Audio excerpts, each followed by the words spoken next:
السلام علیکم ورحمت الله.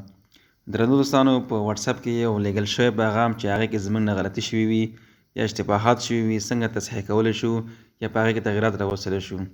په داسې حال کې چې دغه ګروپ چې تاسو پیام پکې لیږئ یا خپل مشرانو ته لیږئ یا یو ګروپ چې دغه ډېر مهم ګروپ دی، په هغه کې تاسو نه د پیغام لیږلو کې اشتباه کېږي، نو د هغې تصحیح کولو لپاره دوستانو تاسو چې په کوم وخت کې چې تاسو پیام لیږئ د هغې څخه تر 15 دقیقو پورې تاسو کولی شئ چې دغه پیام ایډیټ کړئ یا تصحیح کړئ یا تغیرات پکې راولئ دوستانو. نو دې لپاره زه عملا واتس اپ ته دوستانو فرضاً تاسو لیکئ چې سلام په ځای تاسو سلیم لیکئ او دا لیږئ. نو ګورئ دوستانو دا سلیم شو او پیام ولیدل شو. که لیدل شوی وي که نه وي لیدل شوی مشکل نشته پکې، فقط تاسو په همدې لیږل شوي پیغام باندې یو څو ثانیې همداسې زور ونیسئ دوستانو. چې کله هم زور ونیول دلته پورته ښي طرف ته یو 3 نقطې سره په سر ښکاري، دې باندې کلیک کوئ.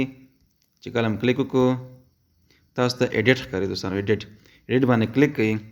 تاسو بیرته دا اصلاح کې د سلیم ایسته کوئ او سلام یې کوئ او بیرته په همدې شنه بټن باندې زور کوئ دوستانو، هغه سلیم سلام شو دوستانو او لاندې لیکل کېږي چې ایډیټ. دا دوستانو د نن ورځې لپاره د واتس اپ کې د لیږل شوي پیغام چې هغه موږ څنګه تصحیح کوو. مننه. السلام علیکم ورحمت الله.